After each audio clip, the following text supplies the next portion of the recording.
anything that is sort of resisting that authority, there's nothing in Article 8 in the Constitution that says that we have to pay tax, first of all, for common schools. It's not in there.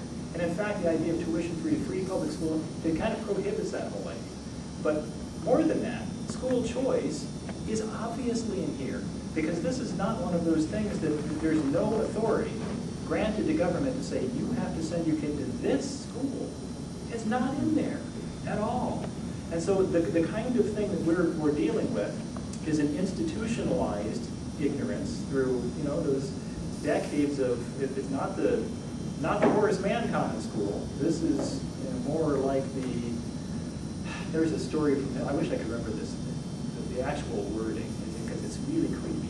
But there was a guy who was talking with Hitler. He's arguing with Hitler. And at one point, Hitler just kind of smiled. And he says, you argue with me now, but I have your children in my school. Yeah. He did indeed say that. I remember that. And you think about how creepy is that really? And there's been all kinds of places in history where you can see that what they've done is once they get the kids into the government schools, then the government decides what the children will believe. Yeah. Do you guys know what that Latin term for? It's an English law thing, and it's something patriae, and it's been used in U.S. court cases now, and it's abominable. It's the idea of the royal father. The king is over. So if parents aren't treating the children right, the state can put itself as the. Have you ever been term. to a Bloomington City Council meeting? No. During the smoking ban, a woman got up in front of all of us and said that she wanted government to be her parent. Yeah. This was a woman who had to be, 65, 70 years old. She told everybody there that she wanted the government to be her parent and to have stopped her from smoking, because had they done that, she wouldn't be using oxygen today. And I thought to myself, boy, that must be really great. I'll use that excuse when I screw up. I'm going to use that one.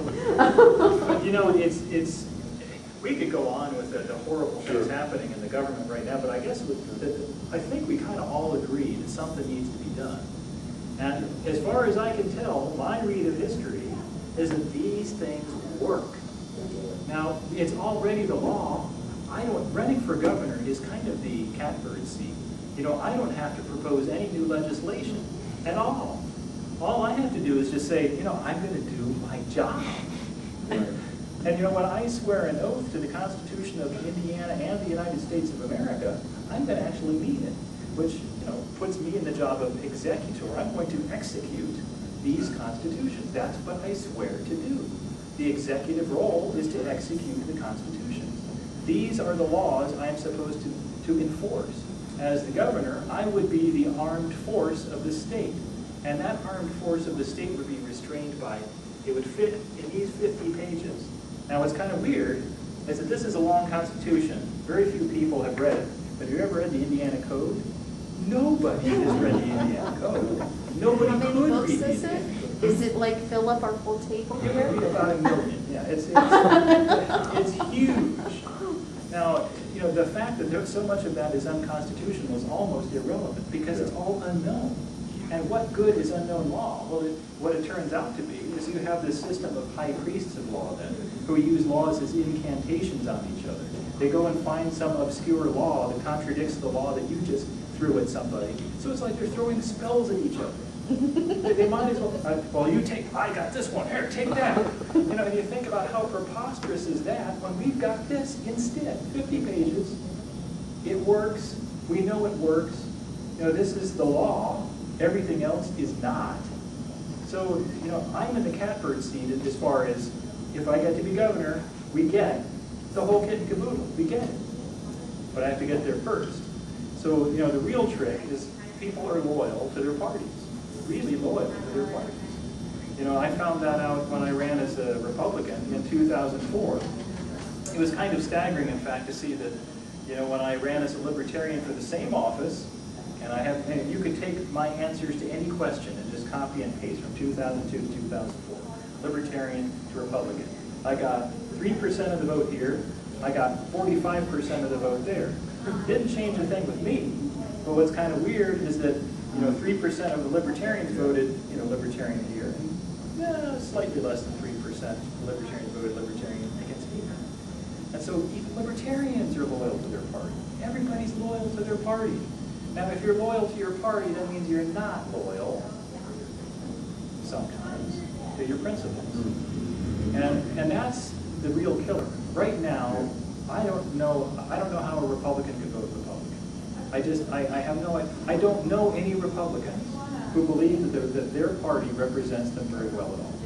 And yet they're very loyal. And they're going to say, they don't want to punish their party because that would be giving something to the Democrats. Now, Democrats too. I mean, I have to say that there are very few Democrats that say that their party treats them well, but they really hate Republicans. So they hate Republicans more than they like Democrats. And so you've got this preposterous scenario where, it's one thing to talk paradigm shift to get people to understand what constitutions are for. It's another thing to talk paradigm shift to make them stop loving their party.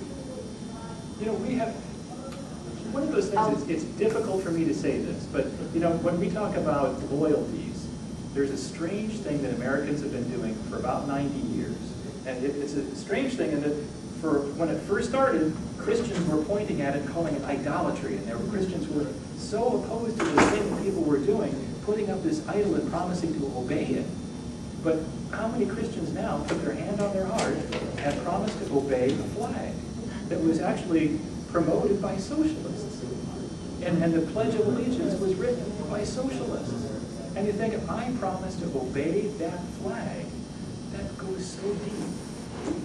Andy, one thing I will tell you is that I'm starting to talk to more and more people, though, that are very tired of voting for the lesser of two evils. Yeah, no kidding.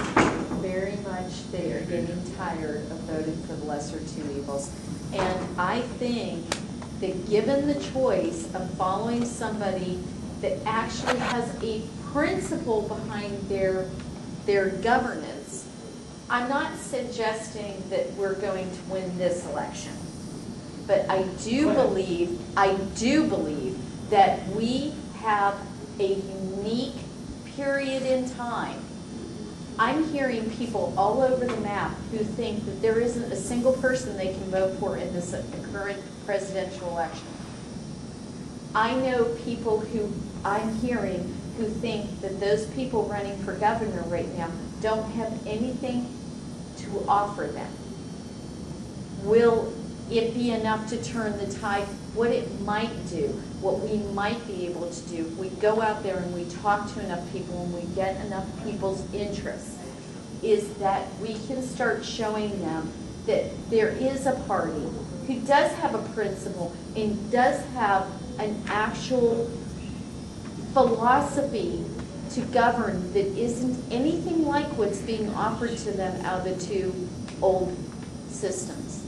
Oh, you're right. But even more than that, if we just tell people, to some convincing degree that what you want is the Constitution, and they'll get it. And who they get it from is almost immaterial. That's true. So I'm not fooling myself about my fundraising prowess or my ability to crush the Mitch machine, because frankly, leaders don't lead citizens. They represent citizens. They reflect citizens. And our politicians are, very sadly, reflecting us very well right now.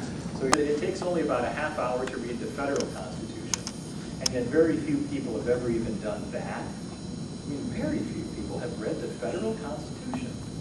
And very few people have read, furthermore, this is what's really shocking. Few people have read the Bill of Rights. And you know how long each one of the Bill of Rights is? It's the first 10 amendments to the Constitution. Each one is one sentence long. Now, of course, these 10 sentences, they're kind of parenthetical phrases, and the English is a little bit higher than we're used to hearing from politicians. So it might be a little bit difficult to understand in some kind of sense.